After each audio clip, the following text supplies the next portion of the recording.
everyone. Good afternoon. Let me thank all of you for being here with us today. Today's briefing on the situation in DPRK reaffirmed an unfortunate reality. Nearly 10 years after the UN Commission of Inquiry determined the DPRK's systemic, widespread, and gross human rights violations amounted to crimes against humanity, the regime has continued these abuses. This meeting also highlighted the clear links between the DPRK's human rights violations and abuses and its development of weapons of mass destruction and the means of their delivery in violation of international law and in defiance of the will of the international community.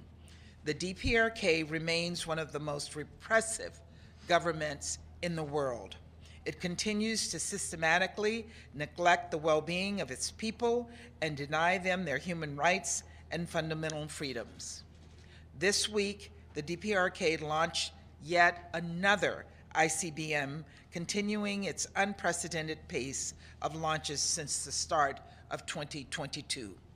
This unlawful WMD ballistic missile program is underpinned by many of the DPRK's human rights violations. The DPRK's use of forced and exploited labor, both domestically and overseas, support this unlawful and threatening program, as do food distribution policies that favor the military and lead to chronic malnourishment among the DPRK's citizens. The government's widespread denial of human rights and fundamental freedoms ensures it can expend inordinate resources, much of which are generated through its illicit cyber activities on the development of unlawful WMD and ballistic missile programs without public objections, even as North Koreans suffer severe economic hardships due in part to this division of resources. By many reports, the DPRK government continues to hold 80 to 120,000 people in political prison camps, where they are subjected to arbitrary or summary executions, torture, starvation, gender-based violence, including forced abortions, forced labor, and inhuman conditions.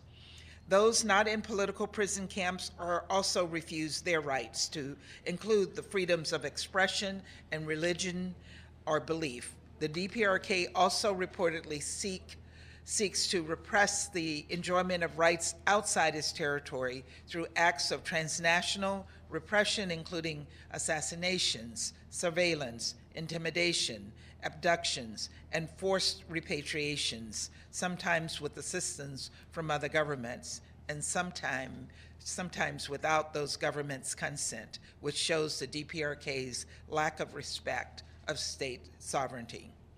We're also gravely concerned by the DPRK's international abductions and enforced disappearances of citizens of Japan and the Republic of Korea, as well as unrepatriated prisoners of war.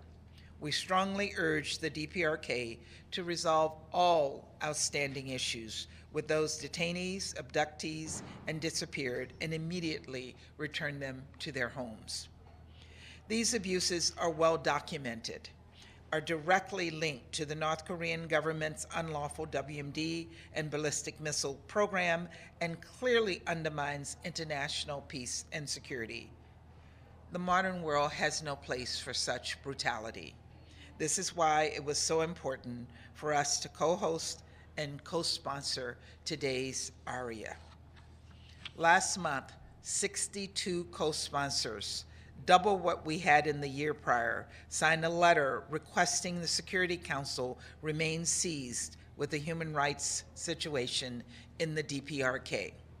It is time for the Council to address it publicly.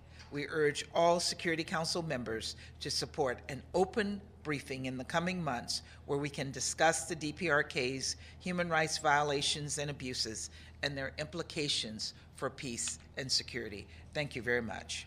Ambassador, can we have your reaction to the arrest warrant for Vladimir Putin?